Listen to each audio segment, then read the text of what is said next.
means a lot to her. This is in preparation, this event is in preparation, or rather in fulfillment of the Bachelor of Music degree. So it is focused in both performance and pedagogy, the art of piano teaching in particular. So she has been working hard in both zones to make this happen tonight. At the beginning of the program, Thuy Anh will present a lecture on the journey from duet to solo, as you can see here on the title slide. Some research that she's been involved in that she would like to share with you in the form of a short lecture. After her talk, we will take a short break so that the stage can be changed, and then she will begin her piano performance part of the program. Notice that if you look at your program, for those of you who have been at concerts, and if this is your first piano recital, that there is a full sonata by Ludwig van Beethoven with 4 movements or sections. So please applaud after the 4th movement, and I know she will love that. With regard to taking any photo or video, please refrain. The event is being recorded professionally, and so you will be able to view that after the event. Thank you again for coming, and enjoy the program.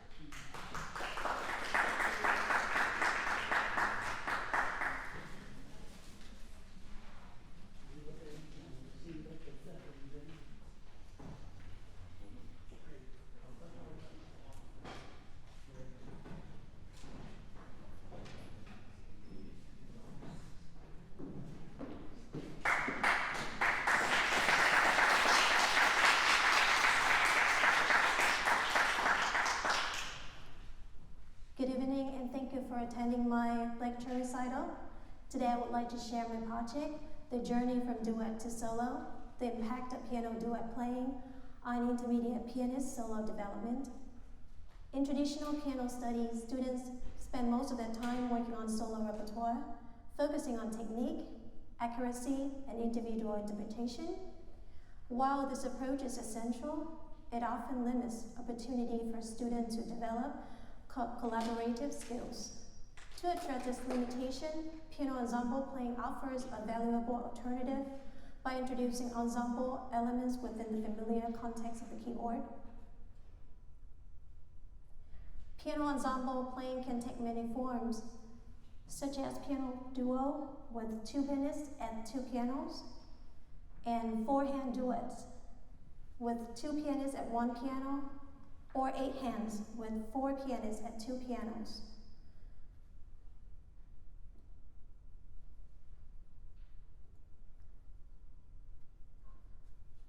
In addition to the musical benefits, piano ensemble playing offers a number of important cognitive, social, and emotional advantages. First, it increases student motivation.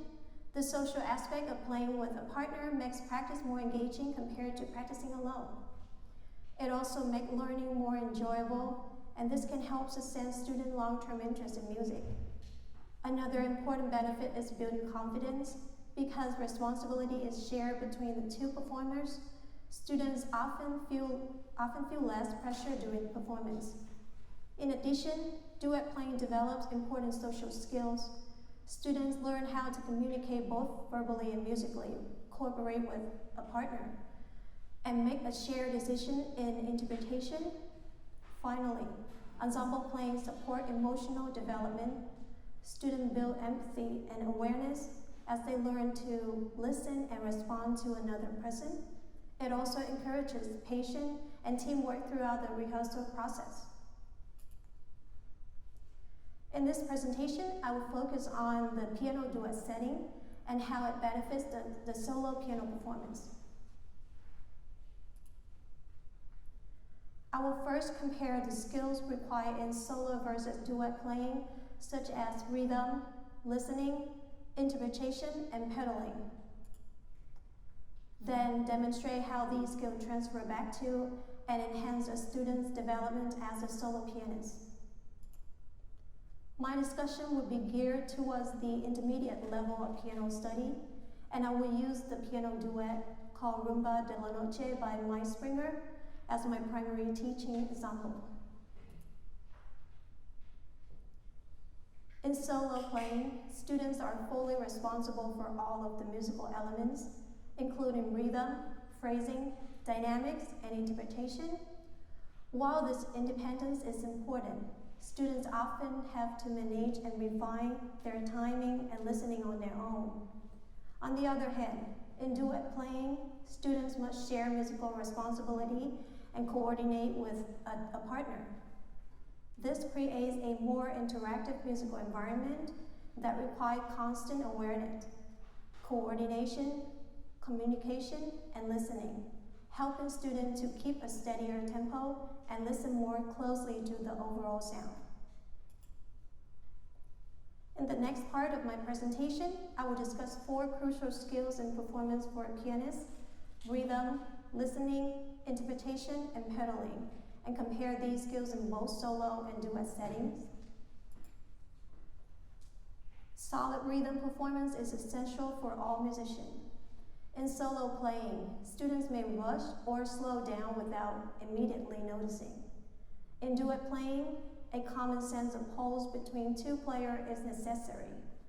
In addition, regarding the performance of rhythm, even a small rhythmic inconsistency becomes obvious because they affect the other part. The skills of listening is another essential requirement for pianists. In solo repertoire, students must focus on their own sound. In duet playing, they must listen to the combined texture and adjust balance and dynamics accordingly.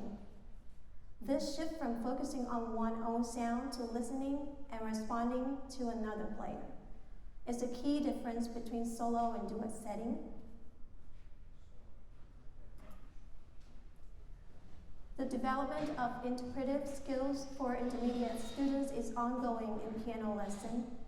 These skills include learning how to make decisions about style, articulation, sound, and timing in their pieces. In solo performance, musical decisions are made individually, usually under the guidance of a teacher, such as in shaping phrases, choice of articulation, balancing the parts of their texture, and making tempo decisions. In duet playing, these elements of interpretation become even more collaborative and require discussion and decision made between the partners. This process encourages deeper thinking about musical meaning and expression.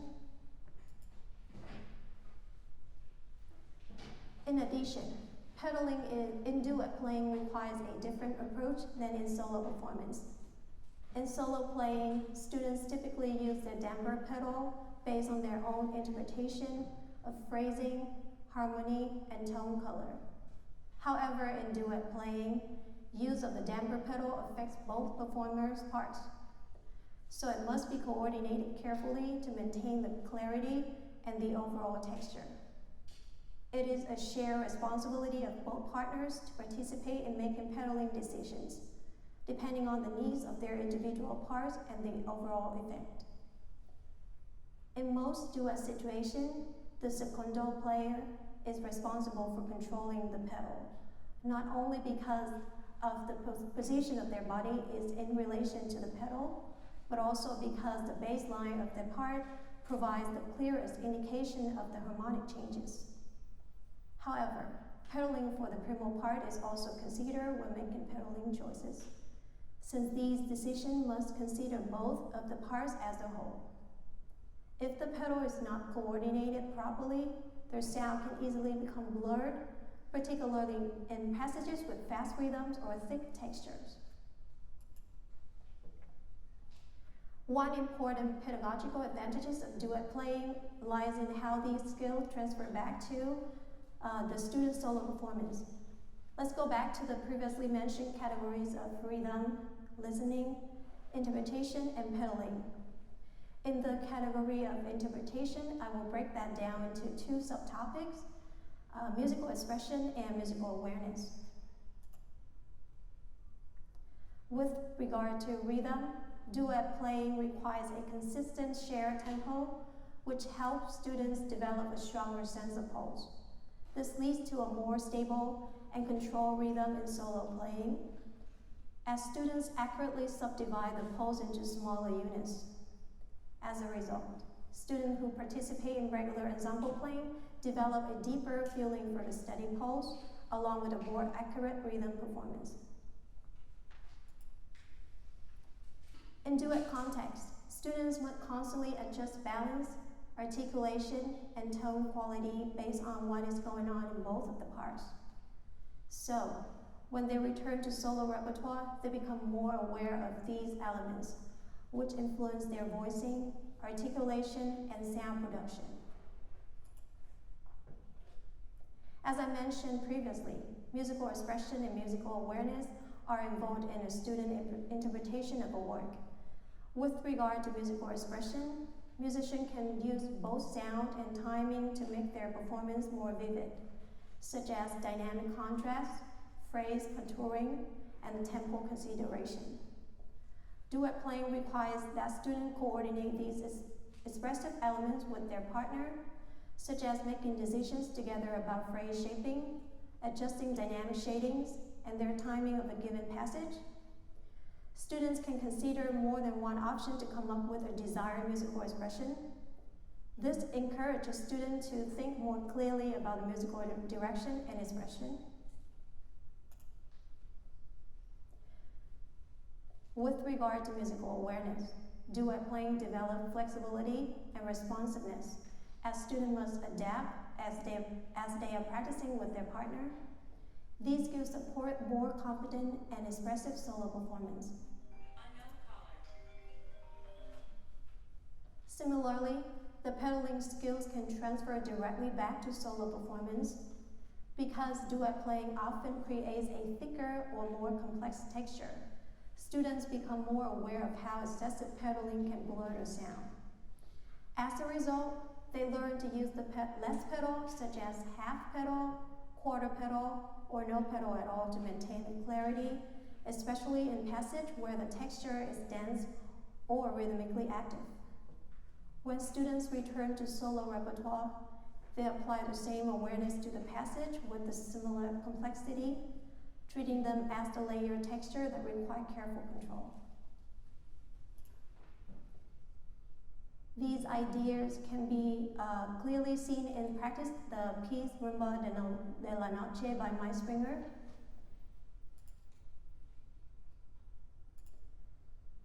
The piece begins with arpeggiated chords and fermatas, creating a flexible and a suspended sense of timing. Because there is no strict pulse, students must communicate to coordinate entrance and pacing. In this situation, one of the most important elements in duet playing is how performers coordinate the entrance together. Instead of relying on the verbal counting, students use physical preparatory gestures such as movement, breath, and hand motion. These gestures allow both players to internalize the same pulse before playing.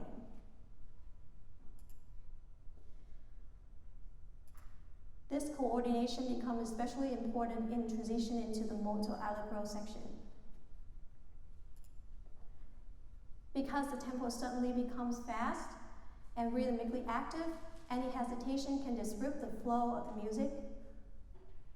Clear cueing allows students to enter together and with the precision and maintain a stable pulse, energy, and style of the piece. Now I would like to show some video footage of two of my students, Mason and Bella, playing an excerpt from this rumba. As you watch, you can observe how the secondo use a small wrist motion to set the tempo and the breath to cue the start. This physical preparation helps both of the players feel the tempo together and creates a unified entrance.